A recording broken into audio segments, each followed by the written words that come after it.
Good afternoon, everyone, and welcome to Objectively Responsible Show. And I'm John Mauricio. My friend today, I'm getting emotional because he is from the state of Oklahoma and he also served in Vietnam. So, again, the author of the book, my friend and colleague, Bob Ford. Welcome to our show, Bob. Thank you, sir. Thank you very Black much. Cat 2-1. Yes. Okay, what's that mean? I'll, Again. First of all, guys that served in Vietnam during and all have a special bond, and we do have a special bond. I must tell everybody that right now. Black Cat 2-1. That was my call sign when I became an aircraft commander in Vietnam. Mm-hmm. And to become an aircraft commander in Vietnam, you have to prove yourself over and over again in combat situations, not only to your commanding officer and the standardization pilots, but more importantly, other aircraft commanders, or you'll never get recommended and you'll never receive your orders. And it usually took at least 6 months to become an aircraft commander. Mm-hmm. I was very proud that I made a aircraft commander in 6 weeks, and my call sign, well, obviously the Black Cat was our nickname. The 282nd Assault were the Black Cats, Mm-hmm. just like Chicago Bears Yeah. were the 282nd Assault Black Cats. And I was in the 2nd Flight Platoon, there's the 2, and 1 was available, and so I took 1. And so we always say 2-1, you never say 21 over the radio, because you never want to make a mistake when given directions. So it's Black Cat 2-1. And you're very proud when you make that aircraft commander, because when you step in any Huey helicopter, you climb in that left seat, that helicopter becomes your call sign. And it's up to that commander to make all the decisions in any combat situation. How many crew members do you have? Great question, Joe. There were 2 pilots. The aircraft commander sits in the left seat, Mm-hmm. and he's in charge. The co-pilot, who's usually the new guy in country, learning as we go. Mm-hmm. And then you have 2 door gunners. And both door gunners sit in the back, and they have a stationary machine gun that pivots. Now, I mean, it's on a stationary pod, but that pivots so they can fire any direction for you for protection. And one of the door gunners is the crew chief. Mm-hmm. He's in charge of all the maintenance, day and night. Those guys take it very seriously. The other door gunner sits on the right side, and he's in charge of maintaining both machine guns.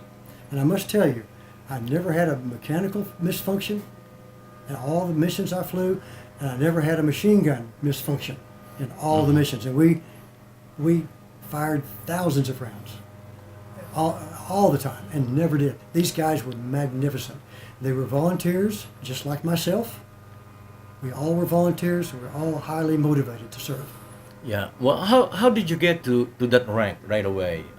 Well, I was ROTC, and like you, I received my 2nd lieutenant commission when I graduated from OU.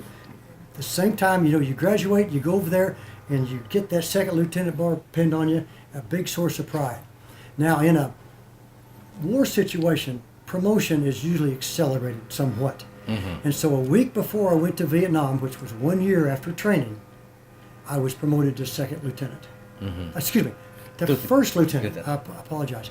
And so that made that uniform a little bit snappy looking because that silver bar, nobody knew how long you were in the service. Whereas a 2nd lieutenant, that gold bar, they always knew you're a new guy. So I was promoted to 1st lieutenant a week before I went to Vietnam after flight school. Wow. Very proud. How'd you select your crew? Well, okay. I was a commander, and for a detachment, I was our company was the furthest north in Vietnam. Hue. And then in Da Nang, and Da then Nang. I volunteered to take over a detachment once I made aircraft commander at a place called Hue, Yeah. and that was the furthest northern Army helicopter unit in Vietnam. Mm-hmm. And so Almost North Vietnam. it was within 40 clicks of it. Yeah. And our area of operation was 2,000 square miles, and we flew against the highly motivated, highly trained North Vietnamese the whole time. But you ask about my crew. All my door gunners were 2nd tour volunteers that looked forward to contact with the enemy every day And so they volunteered to come up with me because we made contact with the enemy every day. And the crew chiefs were assigned to an aircraft. And they rotated up there as long as they had enough hours, enough fresh hours, for the aircraft to fly at least 100 hours before they went back for maintenance. And the only ones that came up to fly with us were volunteers. Nobody was ever made to come up to weigh. You had to be a volunteer, and what I was told many, many times, you had to have your stuff together to come up there. Yes. Otherwise, you wouldn't be able to handle the intensity that we flew. But we were used to it. It was myself as a lieutenant, and I had 7 warrant officers, and we were all cut the same. We all flew the same. I didn't fly any less or any more. We all shared the responsibility equally. Oh my God! How long did you serve? Well, in Vietnam, I served 1 year, and we all flew about 1,000 combat hours, between 1,000 and 1,100 combat hours, and it's hard for people to believe this, but when I ask how many combat missions we flew each, I'd very seldom get more than 150 guests ever. But we all flew between 2 and 3 missions every hour. So we flew well over 1,000 combat missions day and night. My God! We're going all the time. And we flew 3 days and we're off a day. Are you being harassed almost every day? Oh yeah. Well, our compound was always under pressure. We're only 200 of us in the MAC-V compound. Yeah. The military advisory, and we supported not only the Vietnamese First Division, which was a crack division. They were excellent. We supported them, but also the advisors, the American advisors that were attached to them, as well as the Australian advisors when they were out in the field. We flew for the Marines as much as we did for the Vietnamese, as well as our own special forces and the Vietnamese special forces. They called them the Hawk Bow. And I remember the Hawk Bow. They were brave soldiers. I remember they had a Black Panther patch on their sleeve, and I had a lot of respect for them, a lot of respect. So we were flying day and night for those guys all the time. My God! Did you see any of your friends after the war? Well, after the war, yes, a few. Now we were, you could probably guess, we were under a lot of pressure, but we never refused, and we completed all of our missions. We never refused a mission due to enemy conditions or weather. And out of the 9 of us that were up there at one time, 6 of us became casualties. So and two of them were due to the ground attacks as well. So it was just as dangerous during ground attacks as in the air. But to answer your question, the one guy I talked to the most was the oldest, and I turned 23 over there, and he was an old guy at 27. I mean, he just, well, I tell you who he is. It's this guy right here, and Tom he just seemed so much older. Oh my God! But great guy, but yes, we do talk every now and then. And the rest are? Well, they're having more difficulty. Yeah. And 2 of them were KIA, and 4 were severely wounded. Oh my God! Yeah. All from Oklahoma? No. That's one beauty about the Army.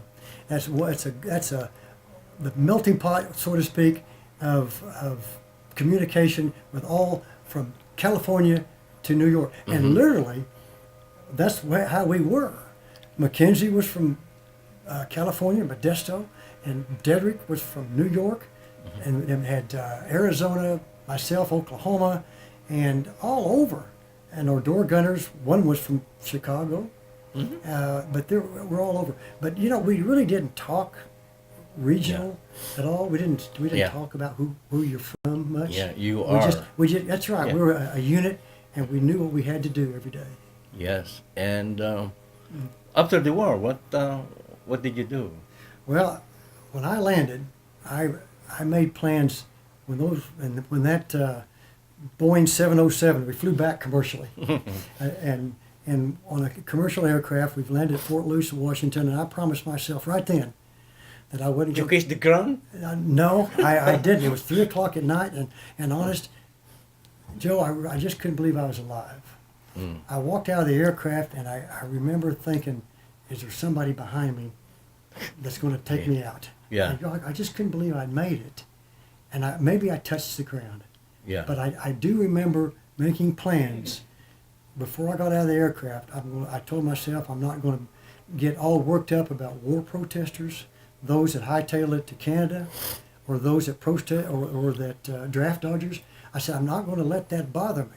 But what I am going to do, I'm going to go to my next assignment, which was be an instructor pilot at Fort Walters, Texas, in Mineral Wells, Texas. I was going to be the best instructor pilot.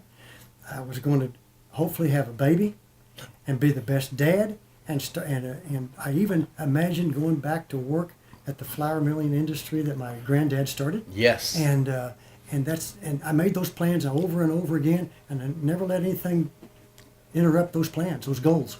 Good for you. Never did. You know, the Ford family owns. I'm aware of this thing. The Ford family owned the flour mill in O'Keene, Oklahoma. O'Keene and Shawnee. And Shawnee. Yes, sir. Okay. Yes, that's right, Joe. The flour mill in Shawnee was started a year before Oklahoma statehood, 1906. Six, Because yeah. see, Oklahoma is a very Very young. state, and my granddad started that, and then my dad took over, and then my brother and I took over for my dad, and my brother and I own the flour mill now, and we have one in O'Keene, which is a little smaller mill in northwest Oklahoma, and my brother and I have equal ownership, but we are so much full of pride that we carry on the family tradition of the flour mill, and I liked running the mill by myself. Mm-hmm. You know, my brother and I both were in the service. But my brother was an artillery officer too. Yeah. Good. Yeah, and so we always had a source of pride, and we liked being on our own. So I stayed at O'Keene, and he's at Shawnee, and that's the way it's been a fine team ever Do since. you have the elevators still there? I do. Oh, sure. Oh, Yeah. gosh, yes. Yeah. Yeah, we sure do. People from the Midwest didn't really realize the beauty, the golden spread when the wheat harvest comes. Oh my God! I tell you, God that's created true. that place. When you get out from Chicago and look at the soybean or cornfields, to us, it's equally as beautiful when you see nothing but a wheat wheat field. field. You do. Yes, yes, and I know, I round around that area there from Atchison, Kansas, Liberal, Kansas. You know, Yes, do I ever? around the Panhandle. Yes. Oh my God, beautiful. Guymon, Oklahoma. Yes. Oh boy, you do know your Oklahoma, don't you? Hey, Very well. the Panhandle, I Yes, know yes, that. From very well. Guymon to Texoma to Liberal, Kansas. That's it. You're exactly correct. You know, on I do. I-54. And if it's not a wheat field, it's rolling pasture and native grass. So the whole country is beautiful to me. And then the sunflower going down to Amarillo now. Yes, You know, the sunflowers. Oh my God. it is. And That's God's. some sunflowers are grown commercially, but what aren't grown commercially, you'll see wild sunflowers along every road. Yes. It's as beautiful as you ever want to imagine. All right. Let's talk about this book. Yes, sir. Where can they buy this? On Amazon, you can go on Amazon, and you have to put in Black Cat, and you have to put the dash between the 2 and the 1, Black Cat 2-1, and it'll pop right up. It really will. And I guarantee you, you will never put this book back because you will be just like where the action is. Again, this is Joe Mauricio. Thank you very much for sharing your Sunday with us. And I hope to see you again next week. It's my pleasure, my friend.